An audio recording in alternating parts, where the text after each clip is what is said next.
it's really just to take 2 minutes to summarise the day and any thoughts.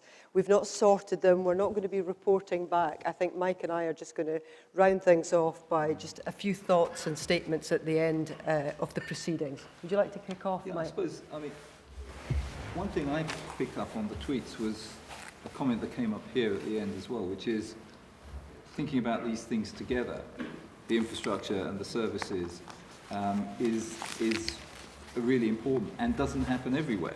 And I think we have to, in a sense, it made me think, because I think we're getting so used to thinking about economy, infrastructure, participation, public services in an integrated way. And I think that's, I think that today has really demonstrated that that's right. And it takes us back to what the Deputy First Minister said today, which is we really have to focus on what people are going to be doing in 2020 in order to take a view on the infrastructure. And I think it's a bit of a false debate between should we focus on the infrastructure, should we focus on the user, because we know we're by no means there on the infrastructure side. And my take from the day really is what we're trying to do is create a virtuous circle in which we're getting the infrastructure investment, which is encouraging services to develop, which in turn creates the business case for more investment and so on around the circle. And I feel quite sort of optimistic that we're a long way from having got there, but at least we're beginning to see how we can make it all fit together. So you're happy with the day's proceedings and what's come out of that as one of our major sponsors and hosts for the conference? I am very happy with it. I think one of the problems with running a digital dialogue over a period of months is you get so many good propositions that need to be taken forward. Mm-hmm. And the issue of prioritising, I think, is at the centre of that.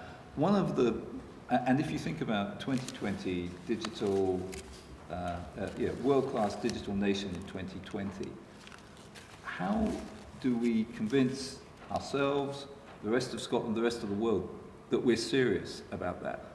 And I think if you begin to look at the things we are doing in terms of the infrastructure investment in remote areas, in terms of the exciting stuff Glasgow are managing to do around future cities, the innovation centres, and one thing which we haven't talked about today, but Skills Development Scotland are producing skills investment plan for the ICT digital area, which should address a lot of the issues that we've been talking about around skills. When you put them together, you begin to see a jigsaw of bits which I think begin to demonstrate that we're serious.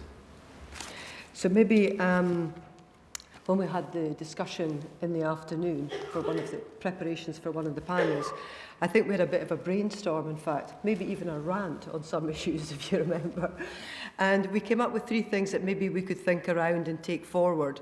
And the items were people, process and place. And some of the panellists will remember those discussions. And what you've been, just to reflect what you've been saying, in terms of people, we talked about capabilities and skills, and you've just mentioned Skills Development Scotland. And we've been also talking about digital literacy and how we bring skills to people to allow them to participate in digital participation, which is being encouraged. And the process, the discussion there was around cultural transformation and culture in terms of the culture of Scotland, but also culture, we talked about earlier this morning, about organisational culture and how processes and even the nature of work will change in terms of digital. And place, we heard one of the comments on your last panel about if it's not ubiquitous access, where are the hotspots, where are the hubs, because we could certainly identify and plan for them now. So we need those digital maps of Scotland developing that will show us that. So maybe those are some of the contributions that we can take forward. I think the three words are very helpful: people, process, and place. 2 things I would add, maybe at the end around those. On people, I think this point about you've got to tap into people's own motivation and priorities in order to engage them around becoming digitally literate and opening up all the other opportunities. And I thought the baking example, small Yes, example, Helen's, but very, yes. very powerful in nailing that. And the second around process, I think the only round of applause, spontaneous, was for George in talking about, as it were, government processes and how far they are facilitating or otherwise what we're trying to do. And I think it's a really important thing for us to say that we know that the traditional public sector business model needs to adapt, needs to take on agile development, and needs to be more open as we go forward in order to be able to make sure we're really capturing the benefits. But that's not an easy road, but it's quite an important one. Okay, so maybe we've got some headers, in a sense, with those comments and annotations. And of course, through the digital dialogue, we can expand and amplify on these very, very good clusters of topics that have emerged. It doesn't mean they're fixed. But our discussion throughout the day has tended to bring up these issues over and over again. So if that's okay, I'm just going to close proceedings now. Have you got any final comments, Mike, that you'd like to add? There's one thing I would like to say, which is we have the Scotland's Digital Dialogue website, and I'd encourage you to look at it, to join the LinkedIn group, and finally, preferably today in the next hour or two while you're still thinking hard, to actually make your contribution around, well, what is the single thing you think would make a real difference in the way we're approaching this agenda. I'd encourage you to join the LinkedIn group, because I think the sort of buzz of today and the energy that we've had, I think we need to try and maintain that, and that's one of the ways of doing so.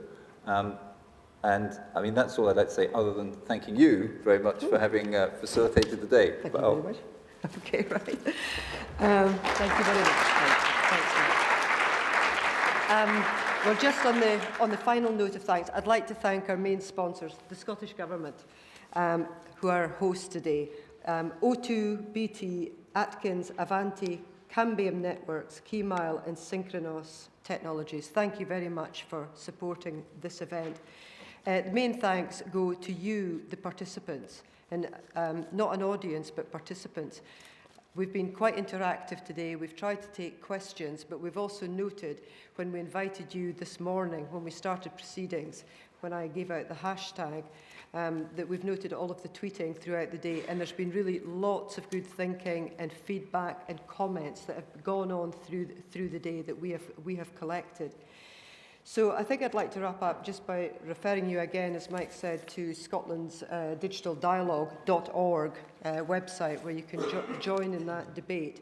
And I guess part of our plans in taking these very interesting issues forward, I don't know if it's the plan at all, so hope to see you next time, where some of this, where some of this might be starting to be put in place. Because if we're going to be short and fast, then a year on, we might expect some of these short-term wins to actually be there, and that would be absolutely fantastic, and that's what we'll work on in any case. So thank you very much for your participation, and see you around or see you next time. Thanks very much.